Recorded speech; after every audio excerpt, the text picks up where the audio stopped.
and the Stone. Oh yeah, make sure you subscribe and be our friend. Oh yeah. So, Wart was a lonely page living in the great stone castle of Sir Ector. Nobody called Wart by his proper name, which is Arthur, so everyone just called him Wart. Sir Ector had a big lazy son, Kay, who liked to stretch in the sun and doze. His favorite sport was a grassy bank near the drawbridge while Wart was working. But poor Wart had to work and work and work. He scrubbed and scrubbed and scrubbed and scoured paths all over the castle. Scrub, scrub, scrub, scrub, scrub, scrub. Oh, it's just scrub-a-dub-dub all day long for little Wart, while Kay, Sir Ector's son, just laid about. Yeah, he helped the castle carpenter. He polished the armor for the armorer. He swept the castle stables clean, sweep, sweep, sweep. But poor Wart was all tired out. But one day there was a clap of thunder in the great hall castle. There was a puff of smoke, and there stood a strange old man with books and a little owl and a magic wand.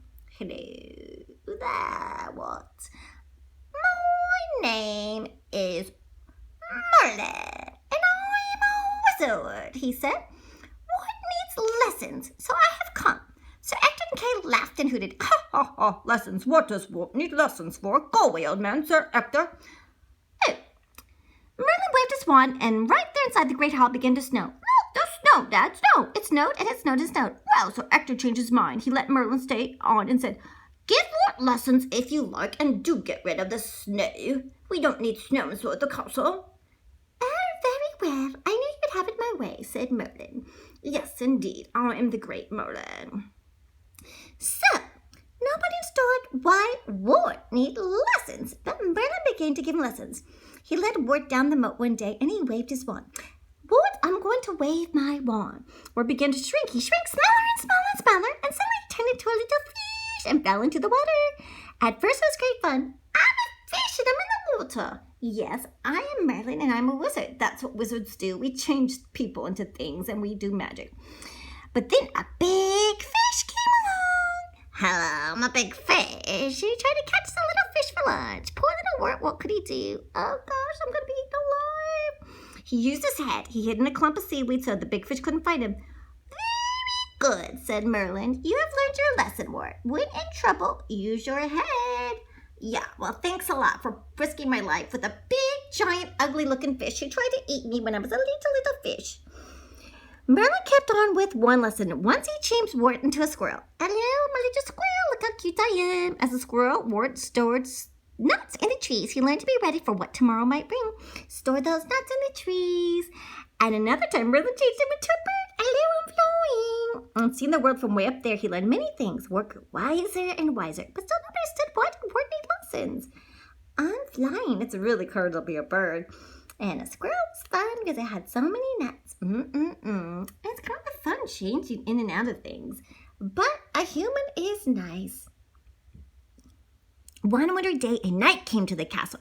He brought news of a great tournament to be held in London. The winner will be crowned king of all England, he said.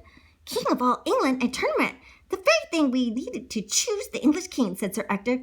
He thought that Kay, his son, would win. Oh, and they all rode off, and Kay sat on the prancing horse. His armor glistened in the sunlight. Look at my armor glisten in the sunlight.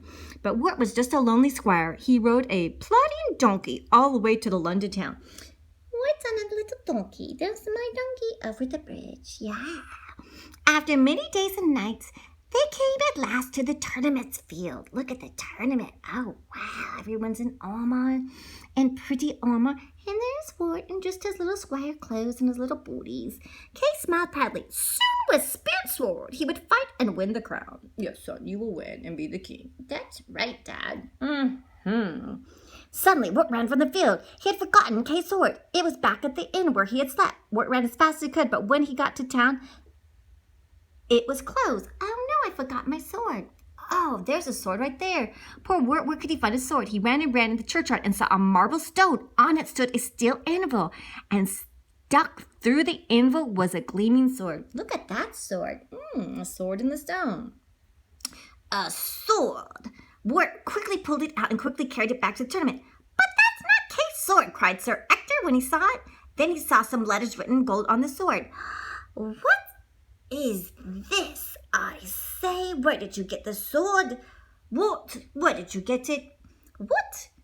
This is what the letter said. Whoso pulleth out the sword of this stone and anvil is rightwise king, born of all England. Sir Ector read that, and so did all the other noblemen. Now they knew the tournament wasn't the thing whereby to choose a king. The sword was. But how could Ward have pulled it out? There must have been a mistake. There's no way he could have pulled it out. No way. They all went to the churchyard. Ward put back the sword in the stone. Everyone tried, but the sword wouldn't move. Only Ward could pull it out again, so it was no mistake. But kings must be wise. Kings must know many things. How could Ward be a king? What?